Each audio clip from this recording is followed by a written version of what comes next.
Hi, everybody. Welcome to the QB School. I am JT O'Sullivan. Today, CJ Stroud versus Atlanta. He continues to impress. Fired up for this one. Let's get it going. Welcome to the QB School.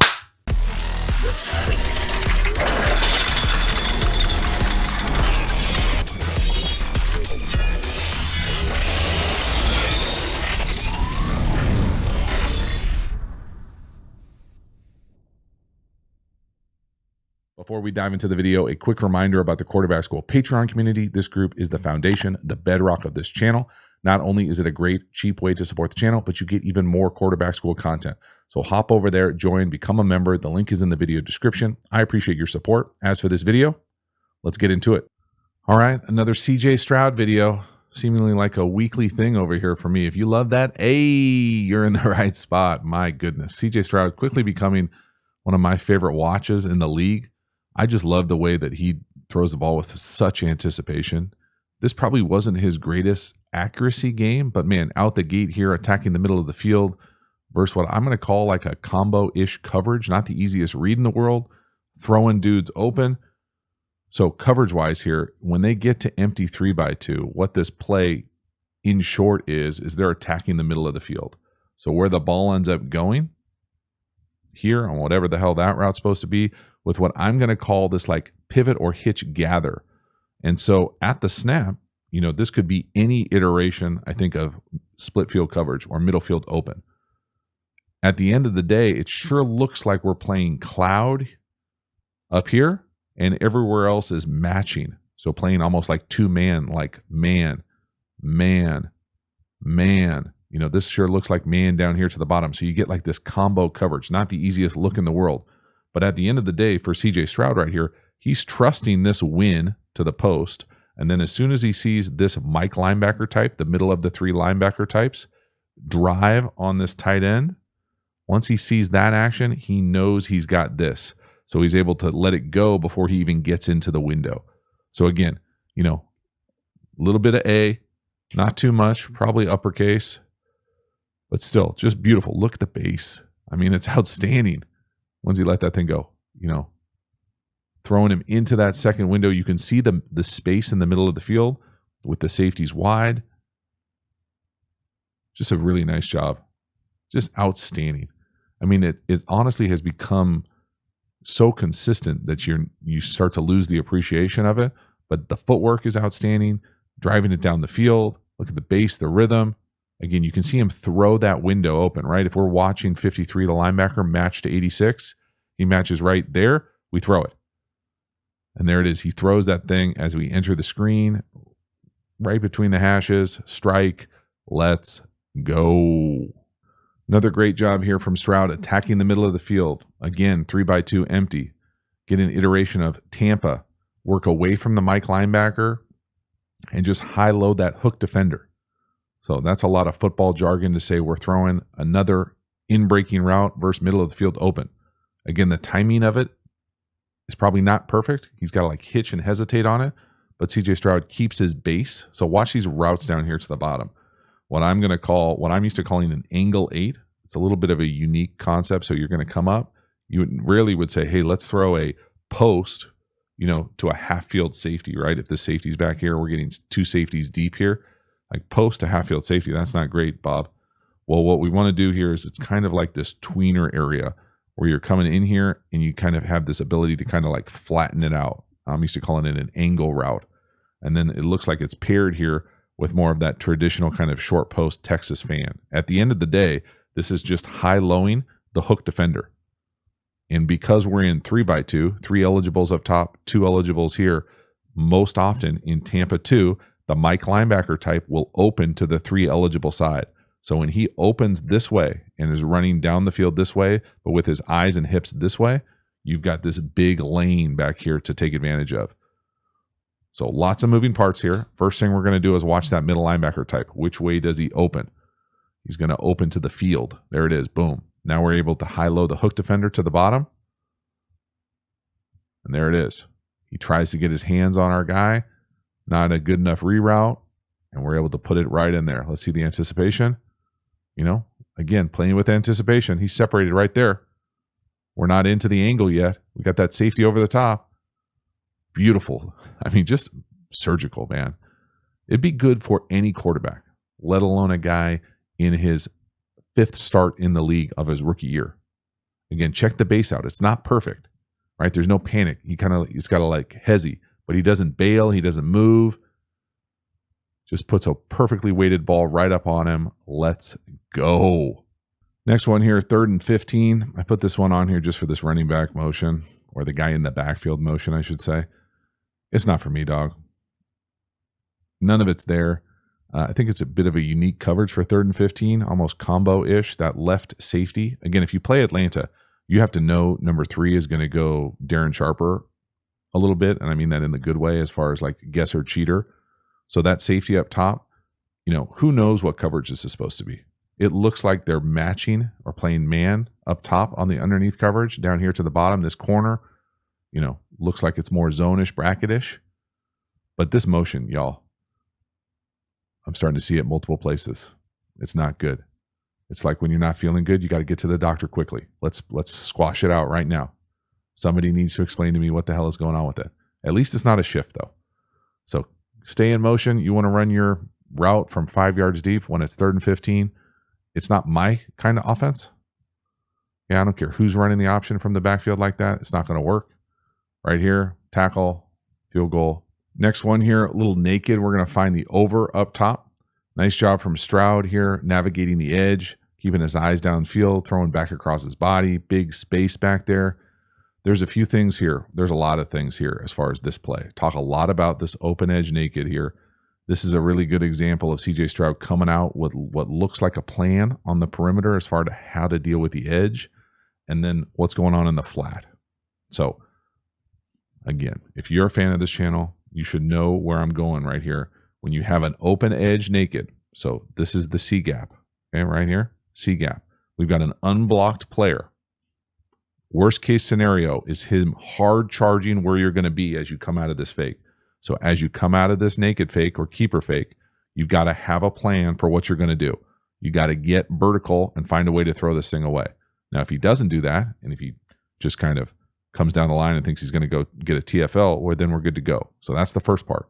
The second part is when we do these naked or keepers, and you see all sorts of West Coast teams doing this, someone's going to be in the flat. Now, I think in years past, the obvious way has been this little slide, sneak, or hide flat. Okay, but if you don't want to do that and you would prefer to have your faster guys do that, you see some teams now do this like super shallow. So start over here and just run all the way down kind of the feet of the defensive lineman. Well, that's great when it works. But if it doesn't work because we got someone in our grill and they don't let us just run wherever we want in tackle football in the NFL, he's going to try to jack us, and now we got nobody in the flat. Okay, now at the end of the day, then we're then going to take this over, and he's just going to find this space here. So you let that first shallow go, and you find the over. So lots of moving parts here. First, check out the depth that Stroud comes out with. See him come out with a plan, like his eyes snap back immediately. Like, what's my edge look like? Okay, 17 is going down the line. We're good. Now watch the corner up top. Jack our flat. So boom, hands on, we're in trouble. Okay, the flat never gets there. The over does, though. And so he's able to find the over. There's no panic. He just continues on the move. We get elephants on parade going left. No run through. No to the flat. Yes to the over. Nice little chunk. Outstanding. Next one here, a beautiful anticipation shot. But oh no, what is that? Oh no. You see it? The back. We're doing the shuffle motion all the way from 7 yards deep now. But this anticipation throw, y'all, can't catch it for him. It's a thing of beauty from behind here. Watch this anticipation throw on the end once you get past the shuffle motion. Hitch. I mean, look at him let this thing go. He's driving the ball down the field to 2 right here, throwing it. Ooh. Oh, come on, dog. You got to catch that for us. This thing is a thing of beauty. Y'all, if you don't like the way that CJ Stroud is playing, you don't like quarterbacking. That is simply world class. I can't get past how much anticipation this guy is playing with as a 5-week starting rookie on a deep in over the middle of the field. I'm going to take it off the screen. It's outstanding. It's outstanding. Hey, can't catch it for them though. Base. Look at him keep his base. Base. Throw it. Anticipate. He's already throwing it. He's already throwing it. The ball's in the air. This is not a comeback outside the numbers. The ball is halfway to him on a deep in over the ball. I mean, he throws it with so much anticipation that it almost goes by Woods because he can't get out of his damn top of his route. I mean, this thing is beautiful. Look at that anticipation. I mean, look how far the ball is. It's not a hitch. He's not throwing a stop route outside the numbers. That's right down the middle of the field. I mean, it's so much anticipation that it almost goes by him. Where'd who go? Whoom. Dot. Next one here, 3rd and 10. Big play. Out of structure. Block him up. Trying to hit that like dagger-ish up top. It's not there. He's got to extend, and he sees him. He throws it. It's a completion, but it probably should be an even bigger play. So nothing there. Got to go. Okay, this was always the knock on him. Can he do this consistently? Can he get outside and create like he did versus Georgia? Right here, he does. It's a big play. It's a good enough throw, but it could have been a touchdown. So watch this thing up top. Now he's out. He sees him up top. You're able to keep him in stride there, and that's borderline wide open.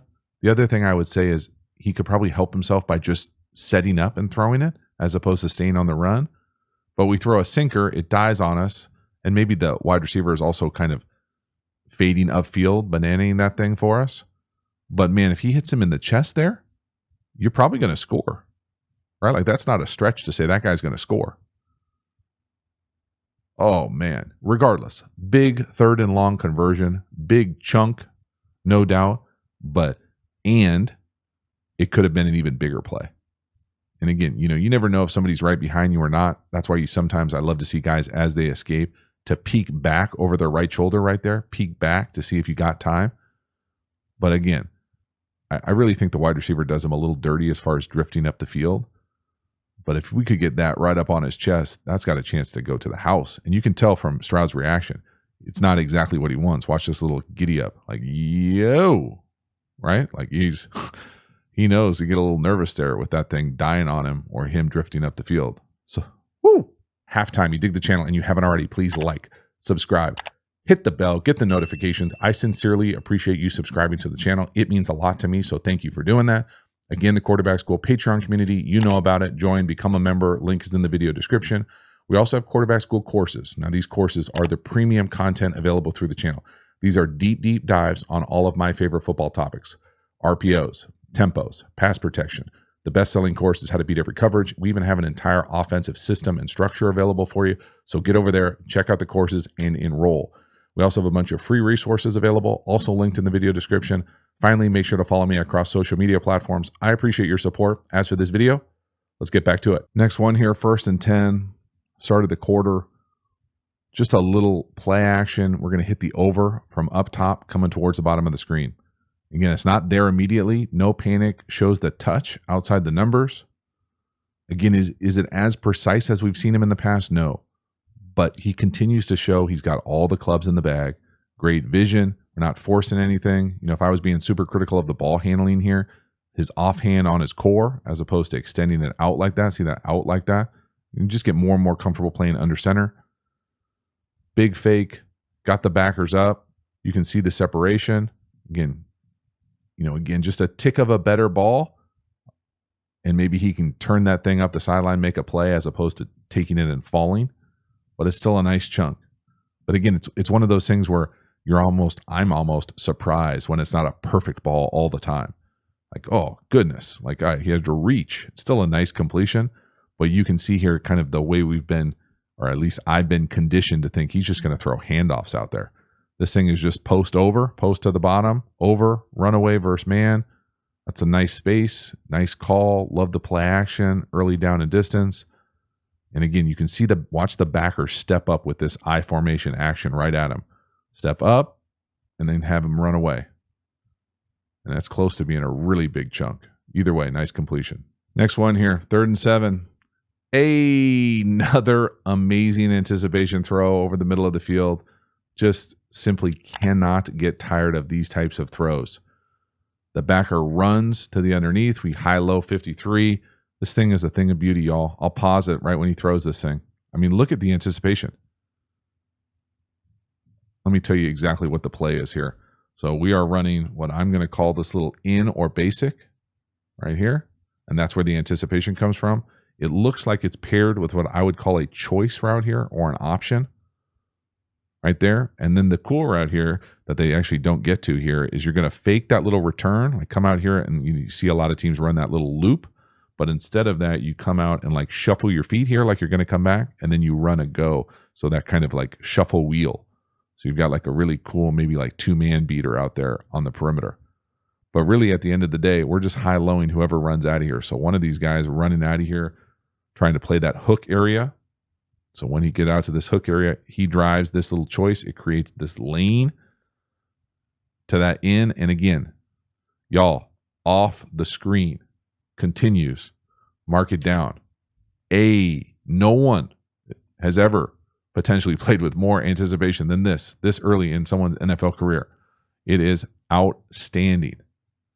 Look at that anticipation. I mean, the trust. And it's right on him.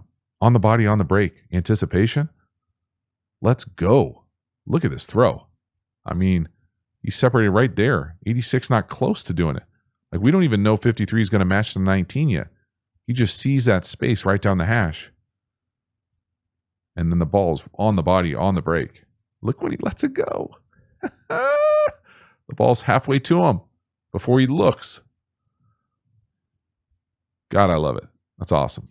Next one here, 3rd and 4. How about the same damn play to the bottom bunch? It's the exact same play, not the exact same defense. This time we catch open. The throw's a tick behind him, right? Like it's a bit of a sinker. Again, not quite as much anticipation. But again, I mean, it hits him in the knee, or maybe the shin. A little bit of a T-bow there as far as the ball location. But it's the exact same play. 19 on a choice, 86 on that in basic. Read that defender matching to 19, 53. Throw it. Again, the ball just comes out a tick low. So that's what I mean when I say the precision wasn't quite the same as we've seen in other games. But I love them going right back to this play. Again, you can see that double move down here by the number 1. He doesn't even get into it yet. He sees the ball release, so he saves the double move. I appreciate it. Even when it doesn't work out, like these to me are good misses. The quality of the misses, the quality of the incompletions. Anticipation, hits our guy, not exactly where we want, but we gave him a chance. Next one here, one of the few I can recall kind of clean negative plays for Stroud. This is a middle field player. He just takes this over. I mean, you got to be able to feel that guy clamping that over down and not throw this thing at the end of the day. Now, I think this also, to me, maybe starts to begin to reveal some of the limitations of what we're dealing with as far as perimeter skill guys, as far as explosiveness, as far as blowing the top off speed. Because if we're going to call just normal kind of post over, or we'll really just call this over here. Okay, so this little route right here, pretty rare, I would say, for a free safety to be able to beat the ball here.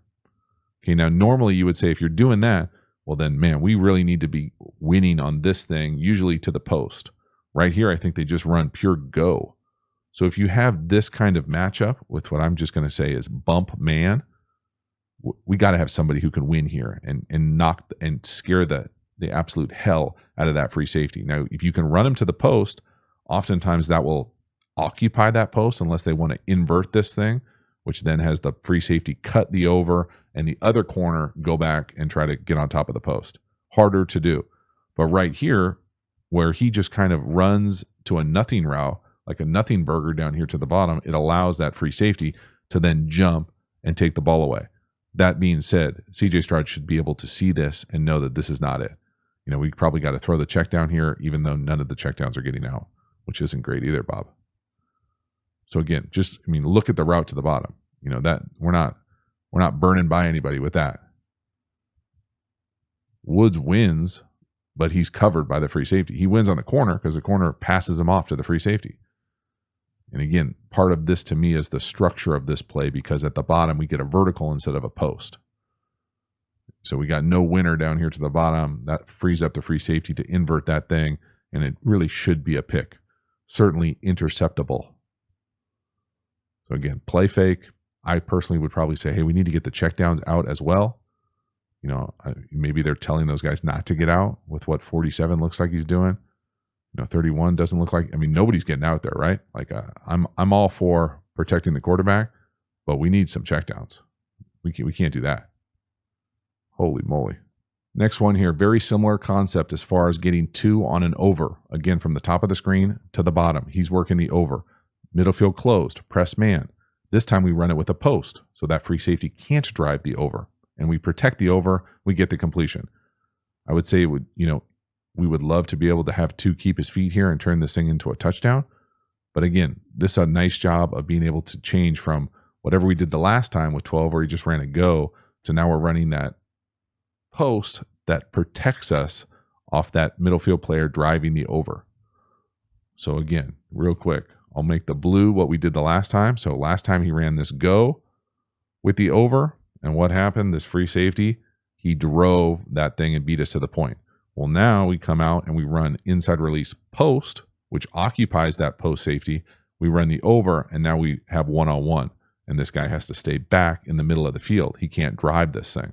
So just that subtle little difference, you can see the impact of the architecture of the play design. So nice job coming back to it. Man coverage, run away, make them cover you across the field. They, you know, make a tackle here, but really this is close to being a touchdown. Nice play fake, get downhill, still can't get out on checkdowns. Ball's right on him. Boop. I mean, that's nice tackle, saving that thing from being a touchdown. Last one here, touchdown pass to take the lead. We set this in up all day. We threw it with anticipation. I've showed it twice. This time we run a double move off of it. Get the safety on a double move. Again, 3's a really good player. He's a guesser and a cheater, in my opinion. Not a cheater, but a guesser. To be able to, he thinks he's going to get a pick there. We nod him with a double move. When you get an aggressive DB type, that's exactly what you want to do to him. Again, we saw this exact play. Okay, so this exact play where we threw, I was gushing over the anticipation on this in with this little choice. And again, this little like double move return wheel out here. Well, now it's the same structure for the defense. They've already seen it at least twice. I've shown it twice in this video. So then we come back and hit him with the double move off of it. So instead of the in, you come into it and nod him and go.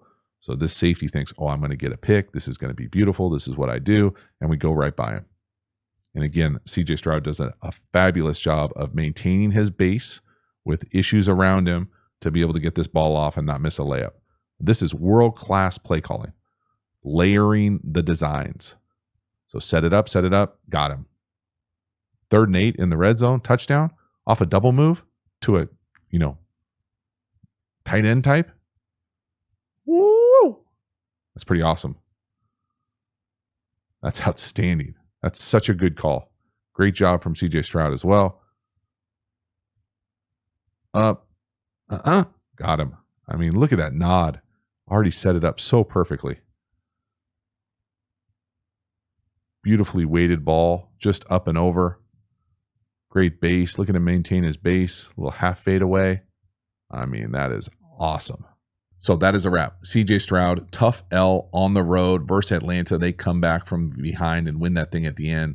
But y'all, I don't know if I can overstate how impressed I've been with his anticipation. Now, this game, I don't think he was quite as precise with his accuracy and his ball placement as we've seen previously.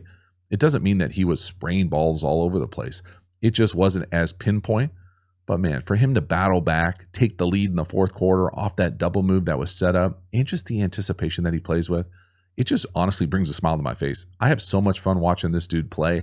And I think when you add in the issues they've had up front, maybe what they're doing, what they're dealing with skill-wise on the perimeter, it really does make it even more impressive. So man, if he can continue to do this and they can continue to add pieces and get healthy up front, they're going to be so fun to watch for a long time. Fired up to see more. Thank you so much for hanging to the end. I will see you next time. Have a good one.